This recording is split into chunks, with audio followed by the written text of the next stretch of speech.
హరే కృష్ణ.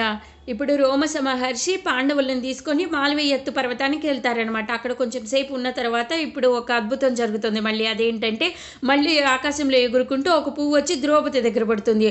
ఆ పువ్వు ఇలా తీసుకొని చూస్తుంది. అది చాలా అద్భుతంగా ఉంటుంది. ఆ పువ్వు మంచి సుగంధభరితమైన వాసన వస్తుంది.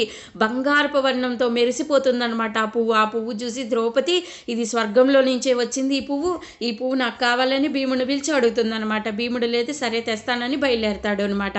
భీముడు ఏమనుకుంటాడంటే పోనీలే పువ్వు పళ్ళు కూడా తీసుకురాలేకపోతే ఇంక నేను ఎందుకు, ద్రౌపది ఇన్ని కష్టాలు పడుతుంది మా కోసం అరణ్యంలో ఉండి అని ఆ బాధతో ఆయన వెళ్తాడనమాట. ఇప్పుడు మాల్వీయ ఎత్తు పర్వతానికి వెళ్తాడు. మాల్వీయ ఎత్తు పర్వతం ఎవరుంటారంటే అక్కడ కుబేరుడి యొక్క స్థానం అనమాట. అది కుబేరుడి యొక్క పెద్ద ఇంద్రభవనం లాంటి పెద్ద భవనం ఉంటుంది అన్నమాట. చాలా అద్భుతంగా ఉంటుంది.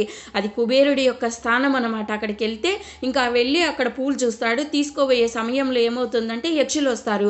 ఇక్కడ యక్షులు వచ్చి ఏం చెప్తారంటే భీముడికి, నువ్వు మానవులు ఇక్కడికి రాకూడదు, ఇక్కడ పువ్వులు అలాంటివి కొయ్యకూడదు అని, ఇది కావాలంటే కుబేరుడి యొక్క పర్మిషన్ అడగాలంటే ఇంకా భీముడు అంటాడు ఎవరి పర్మిషన్ నేను అడగను అంటాడు. ఆయన మామూలుగానే ఇంకా అసలు ఆయనది ఒకటే లాజిక్, సృష్టిలో ఎవరి అయినా సొంత పూలు పళ్ళు, ఎవరి అయినా సొంతం నీళ్లు, ఎవరిని అడిగే సమస్య లేదు, నేను తీసుకుంటాననగానే యక్షులందరూ కలిసి ఈయన మీద యుద్ధం చేస్తారన్నమాట. యుద్ధంలో ఒక్క గుద్దుతో అందరినీ చంపేస్తాడు. యక్షుల్ని మొత్తాన్ని చంపేయంగానే ఇంకా యక్షులకి హెడ్ అయిన ఒక మణిమంతుడు వస్తాడు. మణిమంతుడు ఎవరంటే కుబేరుడి యొక్క స్నేహితుడు అనమాట. ఆ స్నేహితుడు వచ్చి భీముడిని వెనకాల నుంచి పట్టుకుంటాడు.